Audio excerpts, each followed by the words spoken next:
I have 5 little rules that you can follow as you find your spark and bring your spark to life. The first is to go after the things that you want. The rule is you can go after whatever you want. You just cannot deny anyone else to go after whatever they want. So the point is you don't have to wait in line. You don't have to do it the way everybody else has done it. You can do it your way. You can break the rules. You just can't get in the way of somebody else getting what they want. That's rule number 1. Rule number 2. I like this one. In the 18th century, there was something that spread across Europe and eventually made its way to America called puerperal fever, also known as the Black Death of childbed. Basically what was happening is women were giving birth and they would die within 48 hours after giving birth. This Black Death of childbirth was the ravage of Europe, and it got worse and worse and worse over the course of over a century.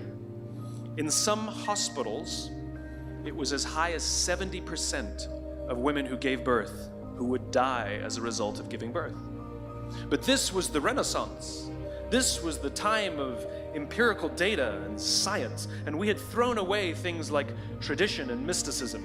These were men of science, these were doctors.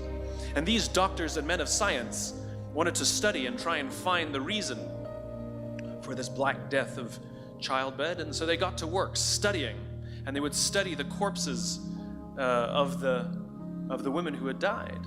And in the morning they would conduct autopsies, and then in the afternoon they would go and deliver babies and finish their rounds.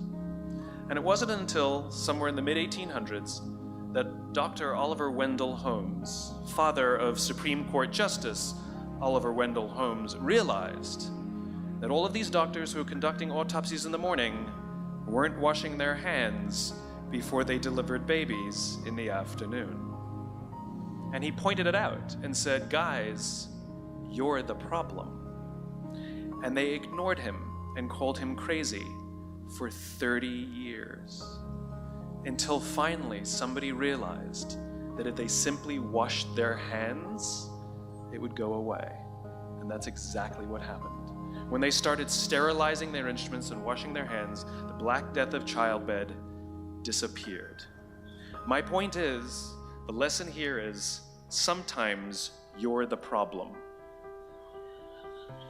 We've seen this happen all too recently with our new men of science and empirical studiers, and these men of finance who are smarter than the rest of us until the thing collapsed. And they blamed everything else except themselves.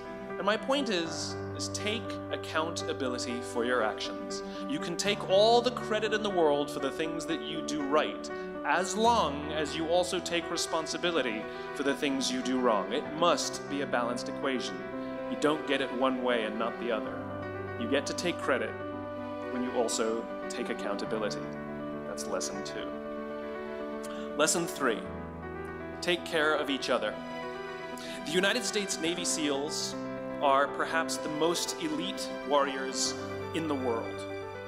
And one of the SEALs was asked, who makes it through the selection process? Who is able to become a SEAL? And his answer was, I can't tell you the kind of person that becomes a SEAL. I can't tell you the kind of person that makes it through BUD/S. But I can tell you the kind of people who don't become SEALs. He says the guys that show up with huge, bulging muscles, covered in tattoos, who want to prove to the world how tough they are, none of them make it through. He said the preening leaders who like to delegate all their responsibility and never do anything themselves, none of them make it through. He said the star college athletes who've never really been tested to the core of their being, none of them make it through.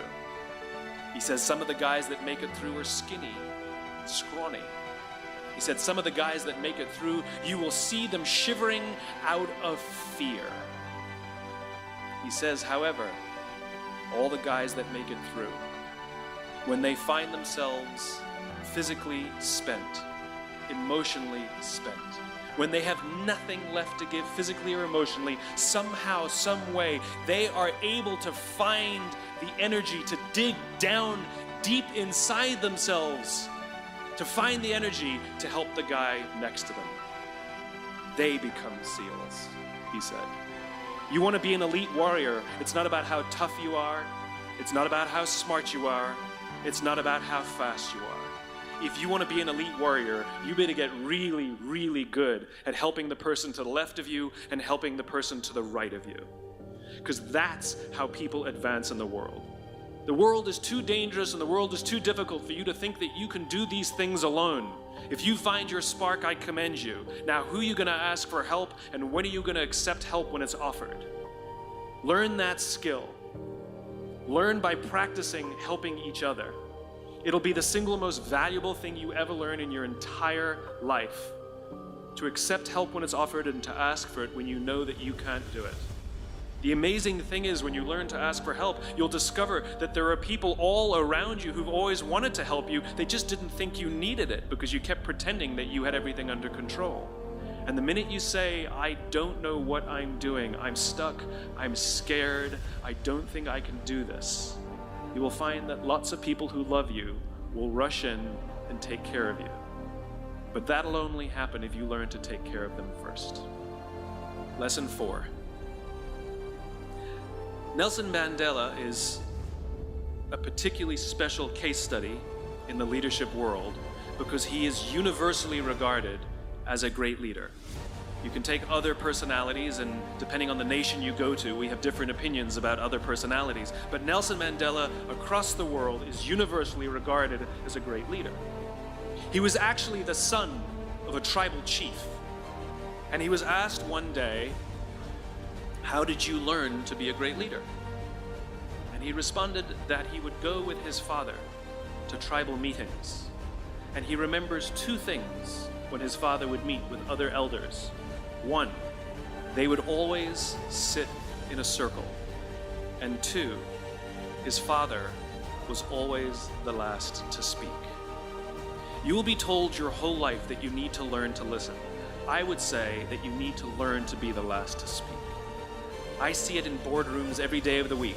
Even people who consider themselves good leaders, who may actually be decent leaders, will walk into a room and say, here's the problem, here's what I think, but I'm interested in your opinion, let's go around the room. It's too late. The skill to hold your opinions to yourself until everyone has spoken does two things. One, it gives everybody else the feeling that they have been heard. It gives everyone else the ability to feel that they have contributed. And two, you get the benefit of hearing what everybody else has to think before you render your opinion. The skill is really to keep your opinions to yourself. If you agree with somebody, don't nod yes. If you disagree with somebody, don't nod no. Simply sit there, take it all in, and the only thing you're allowed to do is ask questions so that you can understand what they mean and why they have the opinion that they have. You must understand from where they are speaking, why they have the opinion they have, not just what they are saying. And at the end, you will get your turn. It sounds easy, it's not. Practice being the last to speak. That's what Nelson Mandela did. Number 5, my favorite one of all. True story. There was a former Undersecretary of Defense who was invited to give a speech at a large conference, about 1,000 people. And he was standing on the stage with his cup of coffee in a styrofoam cup, giving his prepared remarks with his PowerPoint behind him. And he took a sip of his coffee and he smiled and he looked down at the coffee. And then he went off script. And he said, last year I spoke at this exact same conference. Last year I was still the undersecretary. And when I spoke here last year, they flew me here business class. And when I arrived at the airport, there was somebody waiting for me to take me to my hotel. And they took me to my hotel and they had already checked me in and they just took me up to my room. And the next morning I came downstairs and there was someone waiting in the lobby to greet me and they drove me to this here same venue. They took me through the back entrance and took me into the green room and handed me a cup of coffee in a beautiful ceramic cup. He says the lesson is, The ceramic cup was never meant for me. It was meant for the position I held. I deserve a styrofoam cup. Remember this. As you gain fame, as you gain fortune, as you gain position and seniority, people will treat you better. They will hold doors open for you. They will get you a cup of tea and coffee without you even asking. They will call you sir and ma'am, and they will give you stuff. None of that stuff is meant for you. That stuff is meant for the position you hold. It is meant for the level that you have achieved of leader or success or whatever you want to call it. But you will always deserve a styrofoam cup. Remember that. Remember that lesson of humility and gratitude. You can accept all the free stuff. You can accept all the perks. Absolutely, you can enjoy them. But just be grateful for them and know that they're not for you.